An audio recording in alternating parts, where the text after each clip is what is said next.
Hello and welcome to Ryno's Ravens Review. I am the Angry Ryno. Yes, it is me. If you have seen some of my videos, you know that you have seen that I had a lot more hair on my face here and the head. About time. It definitely was overdue for a haircut and a beard trim. So I think it looks pretty good. I think so. I don't know. Maybe we'll see.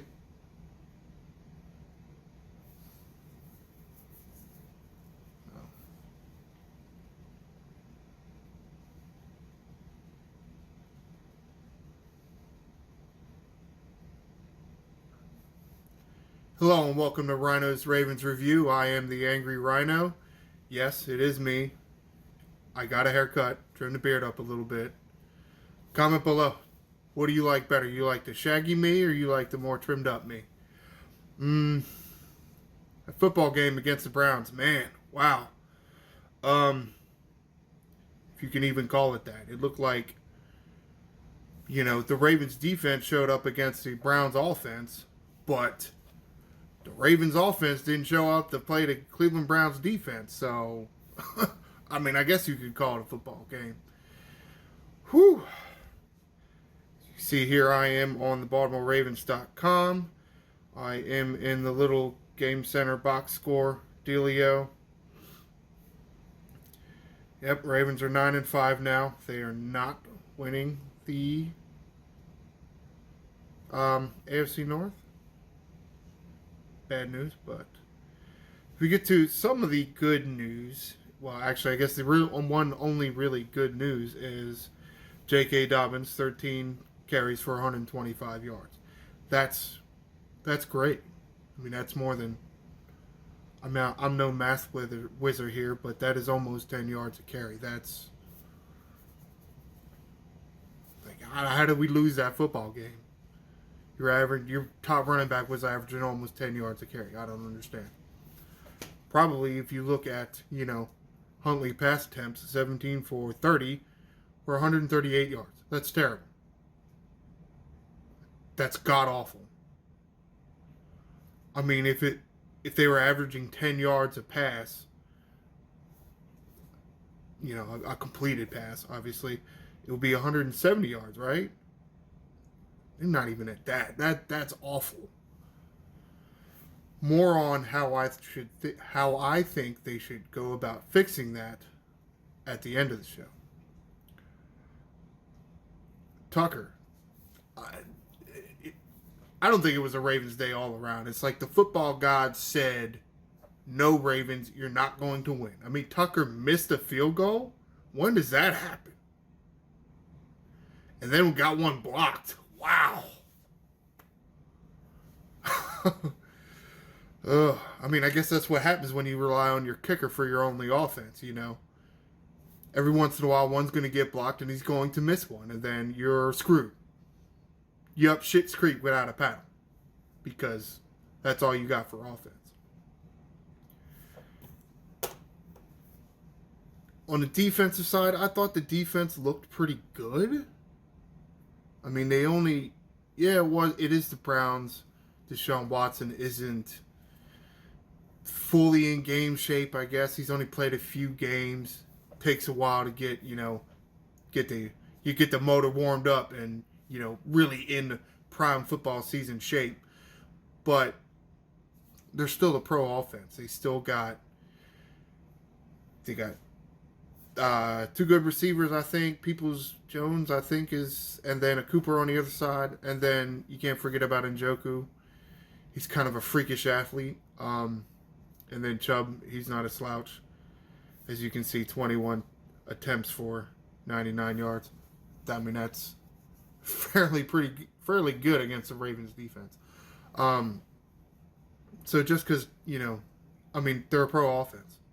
13 points, that's, man, I'll take that any day. Any day of the week and twice on Sunday, sure. With Hamilton, they have been using Hamilton more as like a nickel type dude, and he's not very good in coverage. So they don't have a lot of other guys to use. I mean, I guess they could use maybe their third corner or more on the outside and put Humphrey on the inside, or maybe stick Hamilton more in a traditional safety position and move Chuck Clark down further, but to get in more of the nickel. But honestly, it's not that huge of a. I mean, it is a big deal. You don't want to ever get beat, but that isn't what cost them the game. And yes, Houston had a face mask penalty that it really extended the drive, and that's not good either. But so yes, the defense did have some mistakes, but come on now, 3 points, right? Three points. No, that was all on the offense. That is the reason they lost the game. That and Devin Duvernay deciding that he's going to run every damn kickoff out of the damn end zone. Just take the stupid touchback, you jackass. If you're not going to get out to the 25, take the stupid touchback. I mean, shit, why even take it out in general? Especially when shit isn't going your way. If shit's not going your way, stop running the ball out of the damn end zone because you know you're going to get it at the 25. Instead of taking it out of the end zone, oh shit, I got tackled at the 10. Sorry, coach. What? Like, coach got to get into my, really try not to say the F word too much on this channel. It seems less professional. But I'm getting agitated. Starting to talk about the coaches here. Like, coach got to get into a person about that, right? It's like, stop bringing the ball out of the end zone.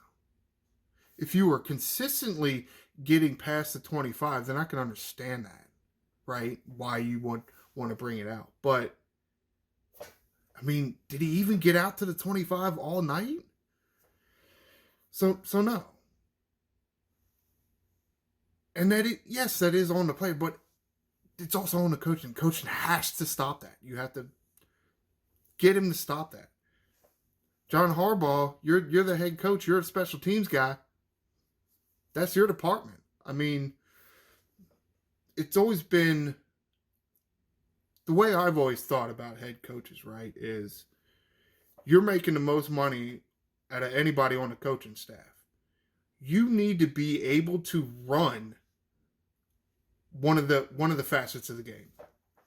Offense, defense, maybe special teams. And I guess that's why I don't really like Harbaugh. Okay, he was a special teams coordinator. He can run special teams. Okay, cool. I mean, it's kicking field goals, kicking punts, returning punts, returning field goals.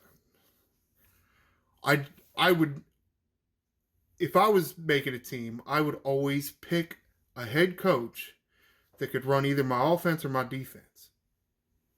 If you can't do that, I don't know that I really want you as a head coach. I mean, because see here, what's going on with the offense? What's the head coach going to do about it? Not much of anything. I mean, I guess, sure, if he was a defensive coach, what is he going to do about the offense? Not really much of anything. But here we have, with the Ravens now, the defense isn't performing that bad, especially in today's NFL.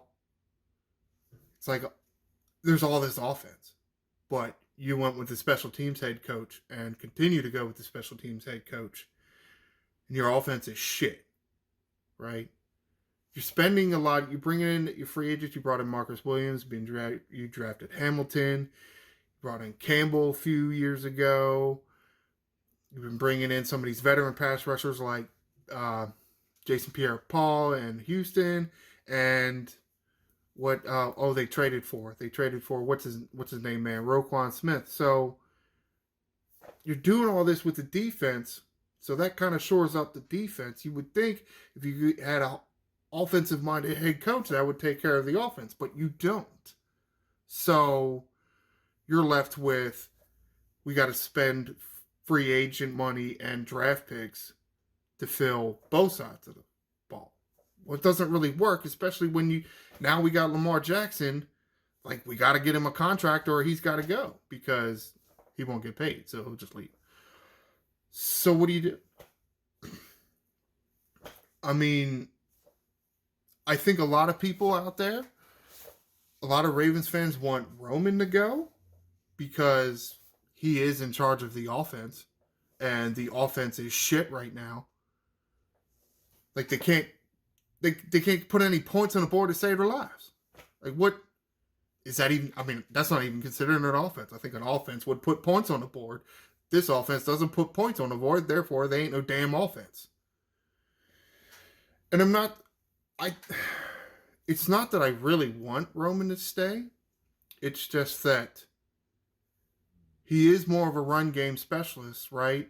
Well, the run game looks pretty damn good. So what do I want to get rid of him for? If anything, what I want to do is I want to go get a head coach that's good at a passing offense. Because then you got your head coach as your passing offense guy, right? So that should increase that. You got Greg Roman as your run specialist, man, right? And he's your offensive coordinator, so you should have a good passing game to go with a good running game. And if you're spending all your free agent money on defensive dudes, then you should have a pretty good balanced team. To me, that seems like a no-brainer here. And if we look at John Harbaugh's profile page on the Ravens, where did I see that? I want to question what his coaching lineage is, if you will. He is an Andy Reid prodigy, which you would think, if you're considered an Andy Reid prodigy, you would be good at, running an offense. But I don't know. He's the head coach of a football team with a shit-ass offense. 2008, at 2008 is when he came here. He did coach secondary a little bit. I did know that prior. But secondary coach, like position coach, didn't even come from like offensive coordinator, defensive coordinator, assistant offensive coordinator. Not even like, he didn't even get that high apparently. It was just position coach, the head coach. And it's not that he's necessarily a bad coach. It's that all he brings to the table is being a head coach, right? He doesn't bring in help with an offense or help with a defense. So I don't really like that. And as far as I'm concerned, I don't think he manages timeouts and, his challenges that well. I wasn't too happy with that 2-minute drive at the end of the first half. It just seemed like what? I mean, they wasted like a minute of it just getting up to like midfield. Just, to me, it seemed like you could have used 1 or 2 of the timeouts there, right? To slow that clock tick down more. Because, I mean, they hit that big pass to Andrews, got him into like, 30-ish? 30 yards away, I think. 40, I don't remember what it was. I guess it was on like 35-yard line. But then they didn't really have much more time after that. Like, you could have used more timeouts. But the delay of game. When they did call a timeout, delay of game right after. What? No. That can't happen. That can never happen. But this isn't the first time we've seen that. So who's to blame? Is it the players? Are the players not moving their asses fast enough to get to the damn line of the damn scrimmage to snap the damn ball? Possibly. Maybe if Greg Roman didn't have all these fancy-ass, stupid-ass, now you move, and now you move, and now you move. All that kind of dumb shit. Let's just snap the ball, right? But at the same time, the head coach has to take care of that. Hey, Mr. Offensive Coordinator, man, you aren't getting the play in there quick enough so the guy can get to the line, make a few reads, and then snap the ball. Or you have too much shit going on before the snap, so he's got to make his read and then tell all these motion guys to start. It's like, oh my God, you cannot allow this to happen as a coach. If you're the head coach, you cannot allow that to happen. Plays got to go in quicker. Or the plays need to be simpler So you can say them really, really quick. Boom, you're at the line of scrimmage. I mean, I remember that now. Now that I'm talking about it, they were in the huddle for way too long. I mean, you're coming off a timeout. You don't have 10 minutes after your timeout to get up to the line. You got 20, 25 seconds. The play clock, after your timeout time expires, the play clock starts up again. Well, it doesn't start at 40 seconds. It starts at 20 or 25 seconds. You have less time. But what's Greg Roman doing about it to get to the team the line of the scrimmage quicker? What's the head coach doing about it? Nothing. So yeah, let's just keep those guys in those positions still. You hear me, DaCosta? Eric DaCosta, the GM of the Ravens. It's time. It's time to make a change. I'm leaning on making a change at head coach and getting rid of John Harbaugh, bringing in somebody more pass-oriented. But I certainly understand where people are coming from, that it should be Greg Roman to go. I don't know. It's tough. It's tough. I mean, because Harbaugh's been around so long, and I think that's why a lot of people want him to stay. He's been here a long time. We got a Super Bowl with him. But since the Super Bowl, what has there been? Nothing. A few playoff appearances. What do we got? Especially with Lamar Jackson at under center. What do we got? One playoff win in 3 appearances or something like that? That's terrible. I mean, I'm not for taking consolation prizes. Oh, well, we didn't get to Super Bowl. Well, at least we got to the playoffs. No, I'm not okay with that. I don't want to. What do I want to watch my team be mediocre for? No. So, I'm sorry. Time for Harbaugh to go. Harbaugh's got to go. Comment below. Who do you think should go? Harbaugh or Greg Roman? We got to get a pass game in here. We either got to do it with coaching, or we got to get some better wide receivers. It's who do we got? Nobody. Or, I mean, it's possible that we do have good receivers and they just can't get open because the pass plays are terrible. Who's to say? You got to figure something out. Maybe if you get a pass-oriented coach in here, he'll know what wide receivers to go get. If Greg Roman's a run guy, does he know what wide receivers to get? Probably not. He's looking for wide receivers that can block. That's what you want out of a wide receiver. You want them to block. Cool. You don't want to go with wide receivers. You want to get a bunch of tight ends? Cool. Well, get them out there. Send them down the field, throw them the ball. Throw somebody the ball. You're not throwing anybody the ball. Ugh. Good God. I think that's going to do it for me today. Thank you for watching Ryno's Ravens Review. I am the Angry Ryno. Like, subscribe, so you can be alerted when I drop another video. Fly, Ravens, fly.